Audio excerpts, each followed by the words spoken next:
Huzurabad assembly हल्के में 30 अक्टूबर को होने वाले ज़िमनी चुनाव के सिलसिले में 3 हफ्तों से जारी इंतखाबी मुहिम शाशंबे की शाम अख्ताम को पहुंची। टीआरएस के बरतरफ शुदा वजीर सहित ईटा राजेंद्र के इस्तीफे के बाद इस हल्के में ज़िमनी इंतखाब नागुज़ीर हो गए थे। ईटा राजेंद्र को जो बीजेपी के उम्मीदवार हैं, हुक्मरान टीआरएस पार्टी के उम्मीदवार जी श्रीनिवास यादव से सख्त मुकाबला दरपेश है, जबकि कांग्रेस आई के उम्मीदवार जी वेंकट नरसिंह राव भी मैदान मुकाबला में है। सियासी मुबसरीन के मुताबिक इस हल्के में अमलन ईटा राजेंद्र और श्रीनिवास यादव के माबैन मुकाबला है। बरसर इख्तियार टीआरएस पार्टी ने हुजूराबाद के ज़िमनी चुनाव को विखार का मसला बनाया है और कई रियासती वज़रा, अरकान पार्लियामेंट, असम्बली व कौंसिल को इंतखाबी मुहिम में झोंक दिया गया था। रियासती वज़ीर फाइनेंस टी हरीश राव गुज़िश्ता 2 महीने से इस हल्के में कैंप किए हुए हैं। बीजेपी ने टीआरएस पार्टी पर सरकारी मिशनरी के बेजा इस्तेमाल का इल्ज़ाम आयद किया। उसका कहना है कि वज़ीर फाइनेंस दौलत और शराब पानी की तरह बहा रहे हैं। कांग्रेस के रियासती सदर रेवंत रेड्डी और पार्टी के कई कायदीन ने धुआंधार इंतखाबी मुहिम चलाई, लेकिन खास बात यह रही कि मरकजी वज़ीर सेहत जी किशन रेड्डी के सिवा बीजेपी के किसी भी मरकजी लीडर ने इंतखाबी मुहिम में हिस्सा नहीं लिया। हुजूराबाद में जहां 30 अक्टूबर को रायदही मुकर्रर है, 2 नवंबर को नतीजे का ऐलान कर दिया जाएगा। टीआरएस और बीजेपी में जारी करारे मुकाबले के पेश नज़र हुजूराबाद के चुनाव को लेकर सट्टा बाजार भी काफ़ी गर्म हो गया है। अब तक 100 करोड़ रुपए की बीटिंग लग चुकी है। न सिर्फ रियासत तेलंगाना बल्कि आंध्र प्रदेश के लोग भी इस गैर कानूनी सरगर्मी में हिस्सा ले रहे हैं। वज़ीर फाइनेंस टी हरीश राव ने हुजूराबाद असेंबली हल्के के ज़िमनी इंतखाबात के लिए जारी मुहिम के अख्ताम पर एक प्रेस कॉन्फ्रेंस खिताब करते हुए कहा कि CP के चंद्रशेखर राव को हुजूराबाद आने से रोकने के लिए बड़ी साजिशें रची गई। इसके बावजूद इस डिसीज पर टीआरएस ही कामयाब होगी। उन्होंने बीजेपी के इल्ज़ाम को मुस्तरद कर दिया कि टीआरएस एक वोट के लिए 20,000 रुपये दे रही है। ऐसे लघु इल्ज़ामात बीजेपी की इम्कानी शिकस्त का एतराफ़ करती हैं। हरीश राव ने कहा कि बीजेपी ने अवामी मसाइल को उठाने के बजाय बेहुदा और गैर अखलाकी जबान का इस्तेमाल किया। साबिक़ वज़ीर और बीजेपी के उम्मीदवार ईटा राजेंद्र ने यह नहीं बताया कि वो मुंतखब होने के बाद क्या करेंगे। हरीश राव ने कहा कि बीजेपी के कायदीन ने पेट्रोल और डीजल की कीमतों में इजाफे और महंगाई से आवाम को होने वाली परेशानियों और इसके इजाले का कोई तस्करा नहीं किया। ఎండింగ్ లో ఉన్న పనిని మేము చేసినప్పుడు ఆనందించాలి, సంతోషపడాలి. ఇష్టం లేకపోతే కనీసం అట్లీస్ట్ యూ కీప్ క్వైట్. కానీ మీకు ఏం పని అని మాట్లాడితే ప్రజలు ఏమనుకుంటారు? మరి మీరు దొలకొచ్చారు కదా కేంద్ర మంత్రుల్ని. మేము కనీసం రాష్ట్రంలో తెలుగు మాట్లాడతాం. మీరు దొలకొచ్చిన మంత్రుల భాష వాళ్ళ భాష మనకు అర్థం కాదే, మన భాష వాళ్ళకి అర్థం కాదే. భాష రానోళ్ళం పట్టుకొచ్చి కేంద్ర మంత్రులను తెచ్చి మీరు ప్రచారం చేయొచ్చు. కానీ ఒక ఉద్యమకారుణ్ణి ఈ రాష్ట్రంలో ఈ పార్టీలో ఒక బాధ్యతాయుతమైన కార్యకర్తను నేను వస్తే మాత్రం తప్పు పడుతుంటారు. ఇది వాళ్ళ నీతి. అంటే మాట్లాడే ముందు కొంచెం ఆలోచించాలి కదా. మమ్మల్ని ప్రశ్నించే ముందు మీరు కొద్దిగా ఆలోచించాలి కదా. సో నేను ప్రజల్ని కూడా కోరేది ఒకటే, అభివృద్ధికి పట్టం కట్టండి. ఇవాళ జరుగుతున్నటువంటి 7 ఏళ్ల బీజేపీ పరిపాలన, 7 ఏళ్ల టీఆర్ఎస్ పరిపాలన పేదలకు పంచింది. బీజేపీ పరిపాలన పేదలను దంచింది. ఇవాళ పేదల ఉసురు పోసుకున్నది, పేదల మీద పన్నులు వేసింది, పేదలను పీల్చి పిప్పి చేసింది. మరి ఎటువైపు ఉండాలి? పేదలకు పంచిన వాళ్ళు గెలవాలనా, పేదలను దంచిన వాళ్ళు గెలవాలనా? ఒక్కసారి ప్రజలు ఆలోచించండి. బీజేపీ పరిపాలన ఒక మాటలో చెప్పాలంటే కోతలు వాతలు, సబ్సిడీల్లో కోతలు, పన్నుల్లో వాతలు. ప్రజలకు మీరు ఇంతకంటే ఏమిచ్చారు? విదేశాల్లో నల్లధనం వచ్చి బ్యాంకుల్లో 15 లక్షలు పడ్డాయా? జన్ధన్ అకౌంట్ డబ్బులు ఏమైనా, మరి నల్లధనం బయటకు వచ్చి జన్ధన్ అకౌంట్ డబ్బులు ఏమైనా ప్రజలకు అకౌంట్లలో వేశారా?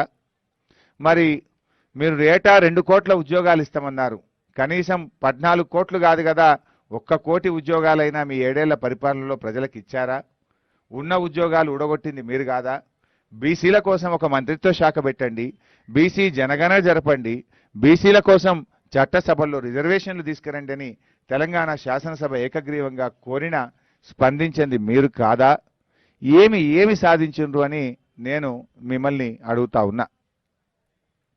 అందువల్ల హుజూరాబాద్ ప్రజల్ని కూడా నేను కోరేది ఒక్కటే, ధరలు పెంచిన బీజేపీకి గుణపాఠం చెప్పండి. 30వ తేదీన అభివృద్ధికి పట్టం కట్టండి, పనిచేసే ప్రభుత్వాన్ని దీవించండి. మరి గెల్లు శ్రీనివాస్ గారిని గెలిపించి మరి మీకు సేవ చేసేటువంటి భాగ్యాన్ని మాకు కల్పించాలని చెప్పి మేము కోరుతా ఉన్నాం. रियासती असम्बली में कांग्रेस के फ्लोर लीडर मल्लू भट्टी विक्रमार्का ने दावा किया कि हुजूराबाद में हर तरफ कांग्रेस की लहर है और कांग्रेस के उम्मीदवार बी वेंकट ने अवाम के तमाम तबकात खासकर नौजवानों और बेरोजगारों तक पहुंचने की कोशिश की है। मीडिया से बातचीत करते उन्होंने कहा कि हुजूराबाद के अवाम तरक्की के लिए वोट देंगे। ప్రజలంతా ఒకటే ఆలోచన చేస్తున్నారు. జరిగే ఎన్నిక అభివృద్ధి లేకపోతే సంక్షేమం గురించి జరగట్లేదు. జరిగే ఎన్నిక ఈటల రాజేందర్ అటు కేసీఆర్ పార్టీ సంబంధించిన టీఆర్ఎస్ నాయకత్వం ఇద్దరు కూడా ఎవరు ఎక్కువ దోచుకున్నారనే దాని మీదనే ఎన్నిక జరుగుతూ ఉంది.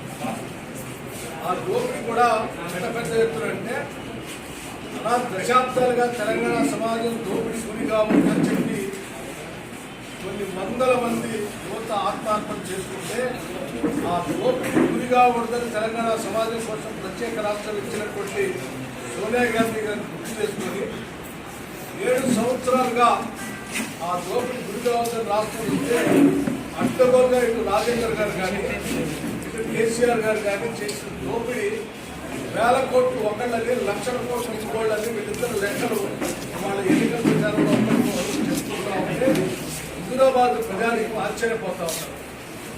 మేము ఇటువంటి శాసనసభ్యుడినే మేము ఇక్కడ నుంచి గెలిపించి పంపించింది ఇన్ని సంవత్సరాలు కానీ రాజేందర్ గురించి వాళ్ళు అనుకుంటున్నారు. దోపిడీ గురిగా అవుతుందని టీఆర్ఎస్ కోట్లు వేస్తే లక్షల కోట్లు దోపిడీ చేస్తూ తెలంగాణ సమాజాన్ని అన్యాయం చేస్తుందా కేసీఆర్ ప్రభుత్వాన్ని ప్రజలు అనుకుంటున్నారు.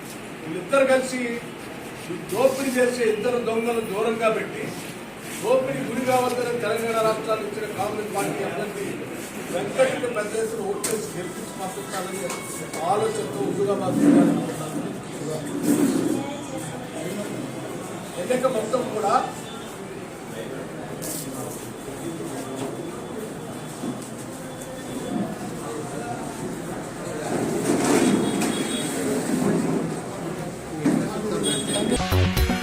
निजामाबाद के बीजेपी रुकने पार्लियामेंट डी अरविंद ने कहा कि रबी के सीजन में किसान क्या काश करें, इस बारे में रियासती वज़रा और अरकान असम्बली को कोई फरमान जारी करने की जरूरत नहीं है। एक प्रेस कॉन्फ्रेंस से खिताब करते उन्होंने सिद्दीपेट के जिला कलेक्टर वेंकट रमना रेड्डी के बयान पर शदीद एतराज़ किया और कहा कि सुप्रीम कोर्ट को तक खाते में न लाने की बात करते हुए जिले कलेक्टर ने अदालत की तौहीन की है। चुनाचे उन्हें फौरी मुअत्तल कर देना चाहिए। अरविंद ने कहा कि चीफ मिनिस्टर के चंद्रशेखर राव कभी तेलंगाना को चावल की पैदावार वाली रियासत बताने की कोशिश करते हैं और अब किसानों को धान की काश्त से रोक रहे हैं। सवाल ये पैदा होता है कि चीफ मिनिस्टर क्या चाहते हैं? क्या वो चाहते हैं कि रियासत में गांजे की काश्त की जाए? గ్యాస్ ఇంపోర్ట్ చేస్తాం కదా బ్రదర్. కేసీఆర్ ఫామ్ హౌస్లో గ్యాస్ రాదు. గ్యాస్ ఇంపోర్ట్ చేసి వచ్చిన ధరకి పంపిస్తున్నాము. దాని మీద ఉన్న ట్యాక్స్లో సగం కేసీఆర్ పోతున్నది, సగం కేంద్ర ప్రభుత్వానికి పోతున్నది. నువ్వు తగ్గి కేంద్రం అడుగు తగ్గి మరి ఏం రూపాయి సంపాదిస్తలేదు కేంద్రం. అంతర్జాతీయంగా గ్యాస్ ఎంతకు దొరుకుతుందో అంతకే సప్లై చేస్తున్నారు. దాని మీద కొంచెం ట్యాక్స్ చేసారు, అది సగం సగం ఉన్నది. నువ్వు తగ్గి మమ్మల్ని అడుగు, మేము తగ్గిస్తాం. ఫస్ట్ నువ్వు తగ్గి. గ్యాస్ ఏం కలవకుంటూ ఇంట్లో ఉడతలేదు కదా. అలా గ్యాస్ మాటలతో గ్యాస్ రాదు, మంట వెలగదు. పెట్రోల్ కూడా అదే పరిస్థితి. 30 రూపాయలు తీసుకుంటుండే ట్యాక్స్. తగ్గి అనేక మార్లు చెప్పినాం. 10 రూపాయలు నువ్వు తగ్గి, మోడీ గారిని 5 రూపాయలు తగ్గి మనం మేము కూడా సంతకాలు పెడతాం.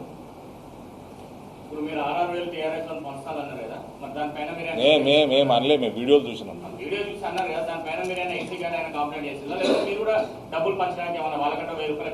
మా దగ్గర పైసలు లేవు సార్, గరీబ్ వాళ్ళం. ఎందుకంటే హుజూరాబాద్ ప్రజలు చాలా లక్కీ వాళ్ళు అంటున్నారు కదా, అందుకు హుజూరాబాద్ లక్కీ వాళ్ళు ఏమైంది కదా, గత 5 నెలల నుంచి ప్రతిరోజు వాళ్ళకు రోజు జరుగుతున్నాయి కదా. హుజూరాబాద్ ప్రజలకి పంచుతున్నట్టు వీడియోలు చూస్తూ ఉన్నాము. నేను అంటున్నా, నా పర్సనల్ అరవింద్ ధర్మపురి రిక్వెస్ట్, ఎవరైతే కార్యకర్తలు బీజేపీకి వెళ్ళిపోయారు కదా, దండలేసుకురు ఏ ప్రెషర్కో భయానికో ఇంకా దేనికో రేపు 29 రాత్రి 12 వరకు ఉండుర్రి. 30 తారీఖు మళ్ళీ మీరు కూడా కమలానికి కుదురు దయచేసి. 25,000 and above majority. There is no election here.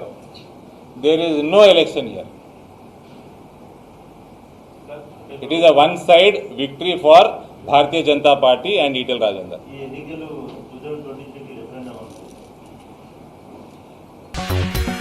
साबिक सदर प्रदेश कांग्रेस कमेटी और रुकन पार्लियामेंट उत्तम कुमार रेड्डी ने हुजूराबाद के इमाम से अपील की कि वो कांग्रेस का साथ दें और 30 अक्टूबर को होने वाले ज़िमनी चुनाव में कांग्रेस उम्मीदवार बी वेंकट को कामयाब बनाए।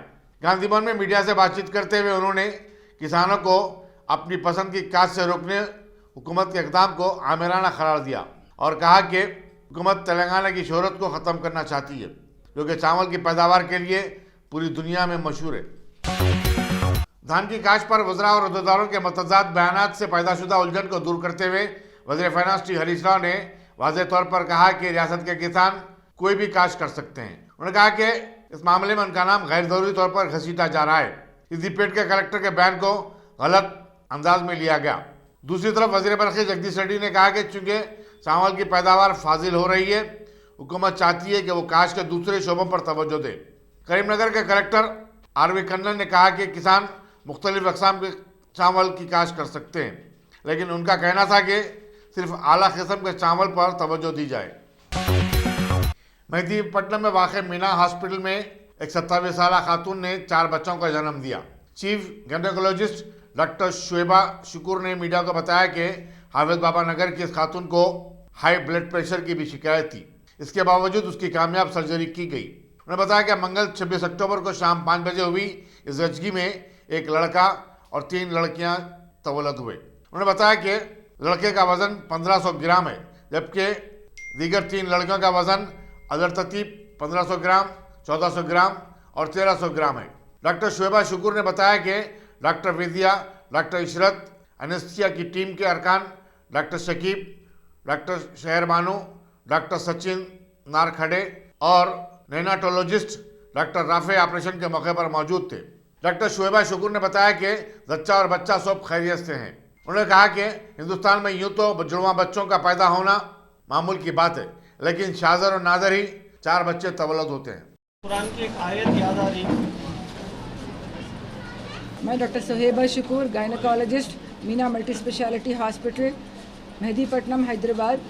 कल 4 बजे आफरीन पेशेंट 27 साल के हाफिज बाबा नगर से हमारे पास आए। इनको ऑलरेडी 2 बच्चे हैं नॉर्मल डिलीवरी से, ये तीसरी प्रेगनेंसी थी इनकी। इनको मालूम था कि इनको पेट में इनके 4 बच्चे हैं। हमारे पास इमरजेंसी में बताने के लिए आए तो इनका बीपी हम लोग चेक करें तो 140/90 था।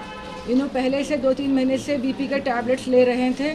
टैबलेट लेबेटालॉल 100 मिलीग्राम के 3 बार ले रहे थे। उसके बावजूद भी उनका बीपी कम नहीं हो रहा था। बहुत रेस्टलेस थे, उन्होंने बहुत अनईजी फील कर रहे थे।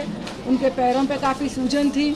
हम लोग जब स्कैन करा के देखे बच्चों का वेट कितना है, मैच्योरिटी कितनी है प्लासेंटा, तो वो सब देखते हुए उसको उनके पेट मदर की कंडीशन देखते हुए हमने ये डिसाइड किया कि इनको इमरजेंसी सिजेरियन करना है और हम लोग 5 बजे ऑपरेशन शुरू करें इनका। अल्हम्दुलिल्लाह बच्चा पहला बेटा हुआ 1.5 kg बेबी, सेकंड बेटी 1.3, तीसरी भी बेटी 1.4 और चौथे वाला 1.5 किलो की बच्ची पैदा हुई। बट डिलीवरी तो अच्छी हो गई। उसके बाद प्लासेंटा सब निकाल दिए, आंवल जिसको बोलते हैं। उसके बाद और टेबल पे लेने के बाद बीपी इनका 170-100 जा रहा था। हमारे डॉक्टर शकीब एनेस्थेसिस्ट हैं। ये हम लोग यूजुअली देखिए हम लोग ऑपरेशन 30 से 40 मिनट में कर देते हैं, मगर इनका ऑपरेशन 5 बजे से 8 बजे तक चला। इनका ऑपरेशन 3 घंटे हुए। ब्लीडिंग काफ़ी हुई, बहुत ज़्यादा ब्लीडिंग हुई। 4 आंवल रहने के बावजूद की वजह से ब्लीडिंग बहुत ज़्यादा हो रही थी। हम लोगों को बहुत डिफ़िकल्टी हुई और इनका बीपी कम भी होना शुरू हो गया। थोड़ा उन्हें शॉक में भी जा रहे थे, मगर हमारे एनेस्थेसिस्ट और आईसीयू टीम जो हमारे साथ मौजूद थे, अच्छा वो लोग कोऑपरेट करे, अच्छा मैनेज करे। हम लोग दोनों मिलके भी, मैं और डॉक्टर विद्या ऑब्स्टेट्रिशियन जो है, हम लोग अच्छे सूचर्स दे के इनको ब्लीडिंग को पूरी रोके और उसके बाद ऑपरेशन ख़त्म करने से के बाद फिर हम लोग फोलिस कैथेटर फिर यूट्रस में डाले, ब्लीडिंग ज़्यादा नहीं होना है बल्कि। वो सब करने के हम लोग को 3 घंटे लग गए। उस दौरान डॉक्टर एनेस्थेसिस्ट डॉक्टर शकीब जो हैं उन्होंने भी हमारा साथ अच्छा दिए। बीपी पेशेंट का बीपी मेंटेन करते रहे, पेशेंट को कुछ नहीं हो वैसा। फिर ब्लड ट्रांसफ्यूजन साथ ही साथ चढ़ाते रहे हम लोग। और बेबी बच्चे जैसा ही पैदा हुए डॉक्टर सचिन के हवाले कर दिए उनको। और हम लोग अच्छा डिसीजन लिए क्योंकि डिलीवरी ऑपरेशन के दौरान बच्चे मोशन पास कर रहे थे। अगर 2-3 घंटे और लेट करते तो बच्चों की जान को धोखा भी हो सकता था। और मदर था ये 4 बच्चों का ऑपरेशन हमारे कैरियर में ये फर्स्ट है ये हमारा। वरना हम लोग 3-4 ऑपरेशन जो 3 बच्चे के ट्रिपलेट्स जिसको बोलते हैं वो हम लोग हमारे हॉस्पिटल में 3-4 बार कर लिए हम लोग, मगर ये जो 4 बच्चों का है ये पहली बार करे हम लोग। 34 वीक्स के बेबीज़ थे, जैसा ट्विंस में, ट्रिपलेट्स में और ये क्वाड्रिपलेट्स जो 4 बच्चों में मैच्योरिटी जल्दी आ जाती है इसमें, इसीलिए बच्चे अल्हम्दुलिल्लाह सब अच्छे हैं। अब बच्चों के कंडीशन के बारे में बात करना है तो आप सचिन सर से पूछ सकते हैं आप लोग। जैसे मैं ये फील्ड में हूँ ऑब्स्टेट्रिशियन गायनेकोलॉजिस्ट, अल्हम्दुलिल्लाह बहुत सारे डिलीवरीज मेरे हाथ पे हुए। ये 15 दिन में हमारे पास 3-4 ट्विंस हुए हमारे हॉस्पिटल में।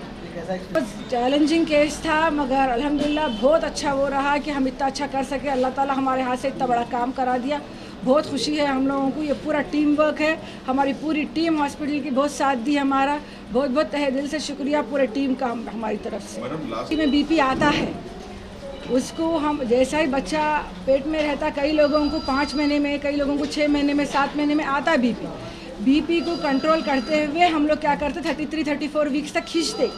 उसका इलाज ये रहता है कि हम बच्चे को जैसा ही निकालते विदिन 24 आवर्स 48 आवर्स माँ का बीपी कंट्रोल होना शुरू हो जाता। तो कोई डॉक्टर के पास इन जो करवा रहे थे इलाज सब अच्छा ही करे, मगर इनको और खींच नहीं सकते थे हम प्रेगनेंसी। अब ये टर्मिनेट करने का फाइनल स्टेज था, इसको ऑपरेशन करके निकाल दिए। जैसे ही निकाले इनका बीपी कम होना शुरू हो गया, विदिन 10-12 आवर्स नॉर्मल मेंटेन कर रहे हैं उन्होंने बीपी। अभी क्योंकि 4 प्लासेंटा है इनको, 2 नॉर्मल डिलीवरियाँ हो गए इनके, ये तीसरी है। वो 4 प्लासेंटा रहने से अलग अलग जगह पर अटैचमेंट था उसका यूट्रस में, इसीलिए वो नीचे अगर प्लासेंटा अटैचमेंट रहा तो बहुत ब्लीडिंग होती किसी को भी हो। तो इनको और एक चीज़ ब्लीडिंग ज़्यादा होने की वजह ये भी है कि ये तकरीबन 6 किलो तो बच्चे ही हैं, फिर प्लासेंटा का वज़न, फिर लाइकर जिसको पानी का वज़न, वो सब जो निकल जाता एकदम यूट्रस से, यूट्रस एकदम जल्दी कंप्रेस हो जाता। जल्दी छोटे होने की वजह से क्या होता, ब्लीडिंग ज़्यादा होना शुरू हो जाती। एक्साइज के हुक्काम ने चिंतल के पापा यादव नगर में खुफिया तौर पर गांजे की काश करने पर एक शख्स को गिरफ्तार किया और उसके कब्जे से 6 लाख रुपए मालियती गांजे की जब्ती अमल में आई।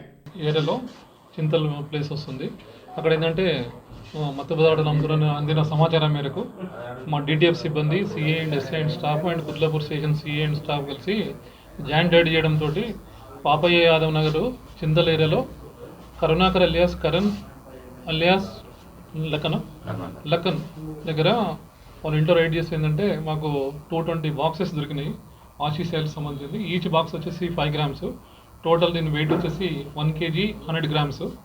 యాక్చువల్ ఏంటంటే మార్కెట్లో ఏంటంటే ఆశీస్ ఆయిల్ ఏంటంటే గాంజాని వేడి చేసేసి ఆయిల్ రూపంలో కన్వర్ట్ చేసేసుకొని సిగరెట్లలో కానీ దమ్ము పీల్చడం జరుగుతున్నది. సో ఇది మార్కెట్ వాల్యూలు ఏంటంటే ఒక గ్రామ్ వచ్చేసి 2000 to 3000 అనుకుంటున్నాము. ఆ విధంగా తీసుకున్నా కూడా 5 to 6 lakhs వర్త్ అవుతుంది ఇప్పుడు సీజ్ చేసిన contraband.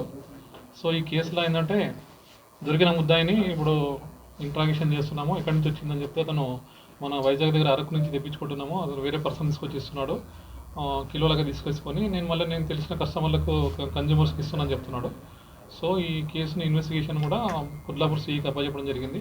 At the same time మా స్టేషన్ సంబంధించిన బాలనగర్ స్టేషన్ సంబంధించిన సిబ్బంది కూడా ఒక గంట క్రితము ఎల్లమ్మ బండ వచ్చేసి కూకట్పల్లి దగ్గర ఒక పర్సన్ని అబ్స్ట్రక్ట్ చేయడంతో జగత్ సింగ్ అనే ఒక పర్సన్ దగ్గర 2.5 kg గాంజా దొరికింది. అతను కూడా రిమాండ్ చేసేసి జ్యుడిషియల్ కస్టడీ పంపించడం జరుగుతుంది. ప్రభుత్వ ఆదేశాల మేరకు మా మేడ్చల్ సంబంధించిన ఎక్సైజ్ సిబ్బంది నిర్విరామంగా శక్తి వంచన లేకుండా టాప్ టు బాటం అందరు కష్టపడి పనిచేస్తున్నారు. అందరికీ కూడా మీ మీడియా తరఫున అందరూ కూడా అభినందన తెలుపుతున్నాము. మా ఏరియాలో ఎలాంటి గాంజా కానీ మత్తు పదార్థాలు డ్రగ్స్ కానీ ఎలాంటివి ఏం లేకుండా కూడా సమూలంగా నిర్మూలిస్తామని చెప్పడం జరుగుతుంది. పాత కొత్త ఏం లేదు, గాంజా అంటే డ్రై గాంజాని కొంచెం వేడి చేసేస్తే దాన్ని కొంచెం వాళ్ళకి ఫార్ములా తెలుసు కాబట్టి దాన్ని ఆయిల్ రూపంలో కన్వర్ట్ చేసేసుకొని ఇప్పుడు మీకు చూపించాను కదా ఇంతకుముందు గిన్నె, ఆ గిన్నెలో ఏంటంటే అది గట్టి పడ్డాక వేడి చేసి మళ్ళీ గట్టి పడ్డాక కన్జ్యూమర్స్ వచ్చినప్పుడు దాన్ని మళ్ళీ చిన్న గిన్నెలకి తీసుకుని మళ్ళీ చిన్న చిన్న డబ్బాలకు కన్వర్ట్ చేస్తున్నారు. యాక్చువల్లీ ఒక గ్రామ్ వచ్చేసి 2000 to 3000 డిమాండ్ని బట్టి, మినిమం అయితే 2000, మ్యాక్సిమం అయితే 3000, ఇంకా డిమాండ్ అయితే 4000 పోకపోవచ్చు. సో ఆ విధంగా తీసుకున్నా ఇది 5 to 6 lakhs అవుతుంది.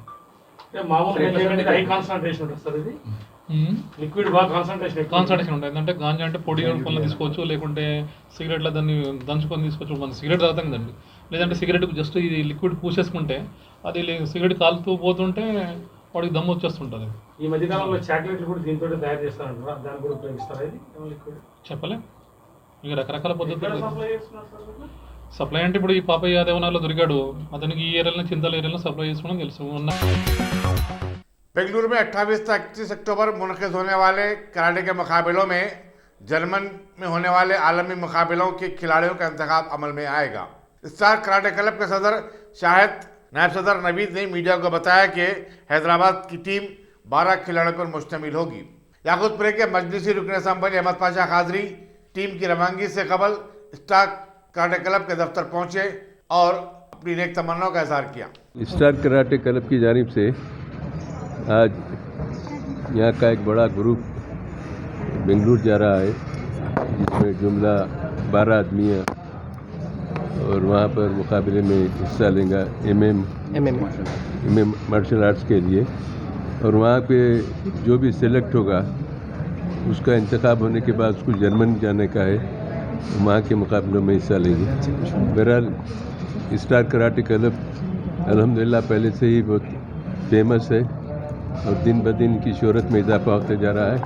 मेरी नेक तमन्ना इन बच्चों के साथ है और तवक्को है कि ये बच्चे इस मुकाबले में कामयाबी हासिल करेंगे और कामयाबी की बुलंदियों के ऊपर पहुँचकर अपने कराटे क्लब का भी नाम रोशन करेंगे। और सलाउद्दीन जाहिद साहब के इंतकाल के बाद पहला मौका है यहाँ के प्रोग्राम में शिरकत करने का। वैसे तो हर पल्ला हर लम्हा उनकी याद की जाती है। अल्लाह उनके दर्जात में बुलंदी अता करे और उनके बनाए हुए क्लब को कामयाबी के साथ चलाए। शुक्रिया। पुलिस पंजागुट्टा ने एक मकान पर धावा किया जहां फहाशी का रैकेट चलाया जा रहा था। इस दौरान फहाशी का अड्डा चलाने वाले राजेश वीनो और 2 ग्राहकों को गिरफ्तार किया गया। पुलिस पंजागुट्टा मसरूफ तहकीकात है। नारजोन की पुलिस टास्क फोर्स ने जुबली हिल्स में विशाखापट्टनम के मुतवत्तिन 2 अफराद रवि मदन और बीना योगेंद्र को गिरफ्तार कर लिया, जो कि आंध्रा से गांजा लाकर यहां फरोख्त कर रहे थे। उनके कब्जे से 2,60,000 रुपये मालियती 26 किलो गांजा और 2 सेलफोन की जब्ती अमल में आई। Deputy commissioner police task force B Radhakrishnan ने बताया कि मुलजिमीन को मजीद कार्रवाई के लिए पुलिस जुबली हिल के हवाले कर दिया गया है। केरला की वजीर सेहत वीना जॉर्ज ने बताया कि केरला में 1.5 साल कबल शुरू हुए कोरोना वायरस की वबा के चलते 31 हामिला खवातीन फौत हुई हैं। रियासती असम्बली में वक्फे सवालत के दौरान उन्होंने बताया कि 149 अफराद ने कोविड-19 पॉजिटिव पाए जाने के बाद खुदकुशी कर ली। उन्होंने बताया कि केरला की 17% आबादी कोविड-19 से मुतासिर हुई है। मुल्क में गुज़श्ता 24 घंटे के दौरान कोरोना वायरस के 13,451 नए केसेस दर्ज हुए और इसी मुद्दत में 585 नई अमवात हुई हैं। मरकजी वजारत सेहत ने बताया कि मंगल को 13,05,962 अफराद के कोविड-19 टेस्ट किए गए, जबकि 55,79,124 अफराद को कोविड-19 वैक्सीन के टीके दिए गए। हिंदुस्तानी नजात अनीता आनंद कनाडा की नई वज़ीर दिफा होंगी। वज़ीर-ए-आज़म जस्टिस ट्रूडो ने अपनी काबीना में रद्दबदल करते हुए मंगल को ये ऐलान किया। वाज़ेह है कि उनकी लिबरल पार्टी गुज़श्ता माह दोबारा इख्तियार में आई थी। 54 साल अनीता आनंद हिंदुस्तानी नजात हरजीत सज्जन की जगह लेंगी, जिन्हें फौज में जिनसी बदगुमानियों के मामले में पैदाशुदा तनाज़े पर वजारत से हटा दिया गया था। सज्जन को अब इंटरनेशनल डेवलपमेंट एजेंसी का वजीर मुकर्रर किया गया है।